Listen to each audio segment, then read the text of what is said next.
So can a toilet paper roll and some popsicle sticks become art? I'm Leigh, a self-taught fashion designer and fiber artist. And recently I started making a giant crochet chair out of puffed knitted tubes. It was supposed to be a project that was a brain break from my usual fashion design work, but it grew into something else. And someone had asked me, where did this wild idea come from?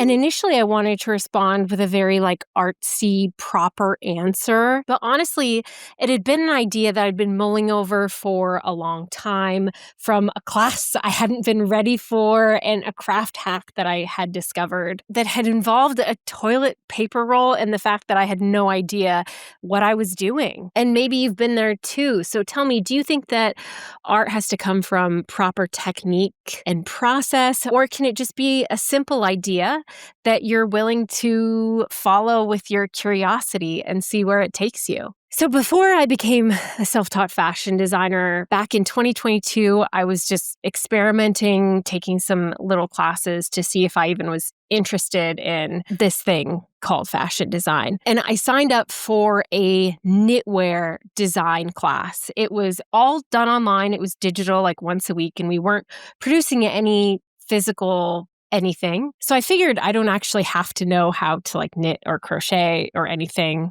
or create knitwear. This is just a concept, right? If I did need to learn how, I figured I could learn on the weekend or something, right? Then came the first assignment, which was to make swatches or sample pieces of fabric that we would be basing our garment designs on. So I waited till the weekend. Every store was closed. I didn't have any needles.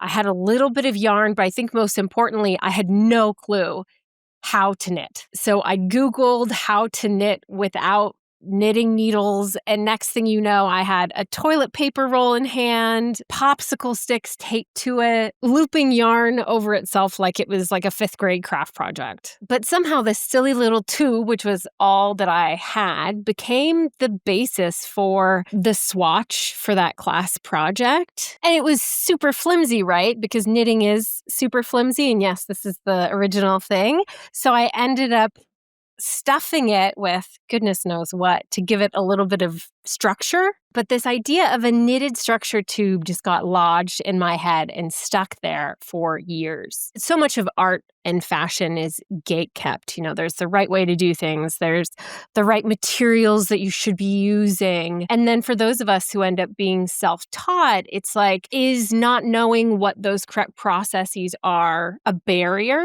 Or is it actually an advantage, perhaps? And what if messing around and experimenting is the right method? So that little tube, it never left me. And as I got deeper into designing and creating fiber art pieces, and I kept thinking, what if I don't go smaller with my needle size? What if I don't, become a perfectionist and just focus on clean, tiny stitches like traditional knitwear? What if I went bigger, chunkier, louder? People think knitting means tiny needles and quiet afternoons, but I wanted something that felt structured but unrestrained. Chunky tubes, massive color and structure that could potentially even support itself. The smaller you get, the more supple the material.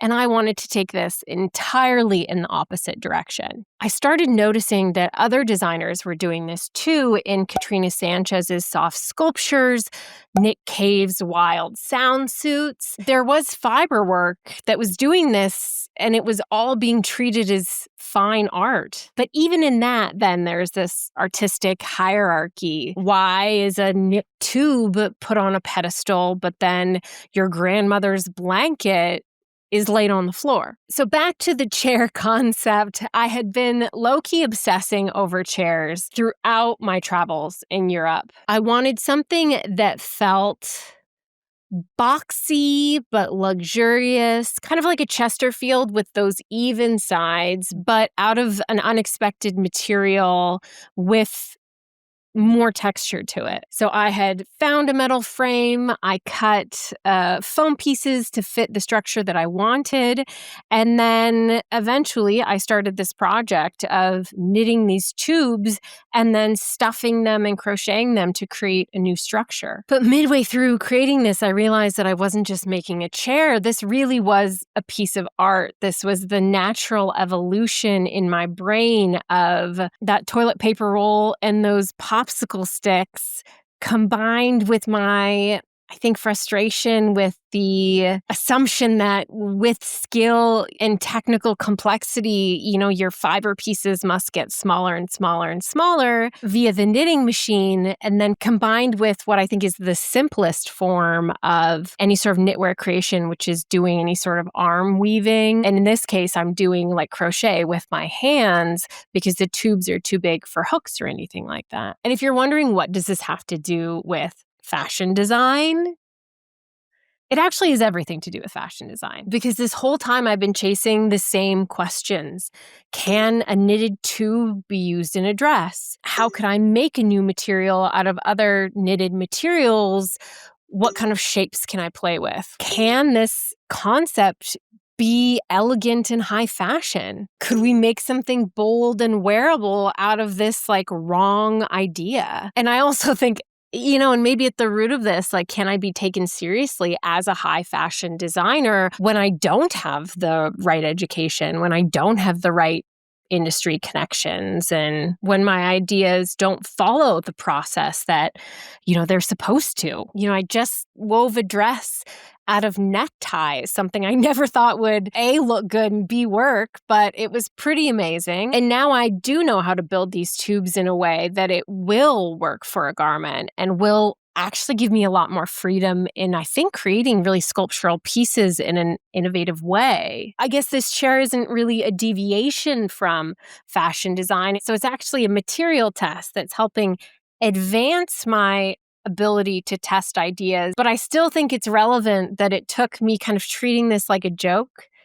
to then pursue this idea that is so far removed from the traditional fashion design process. You don't see people doing this. And that I had to treat it like a joke in order to then give myself permission to spend so much time on it. 1, 2, 3, 4, 5, 6, 7, almost 8. Which is pretty good. So I guess I still don't do things the proper way. I'm finding my own way to do this whole fashion design thing. I still have no interest in mastering how to hand knit socks. No, thank you.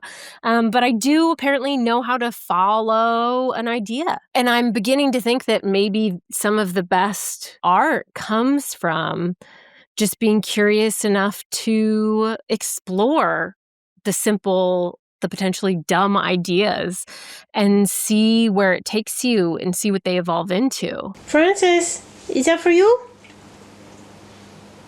So tell me, have you ever had a toilet paper roll moment? A weird tiny thing that, sparked something bigger for you? Maybe not immediately, but maybe, down the line in the future, it provided some unanticipated inspiration. Let me know in the comments. I want to hear about this. Oh, and hey, the chair, it's not done yet, but it's coming along so beautifully.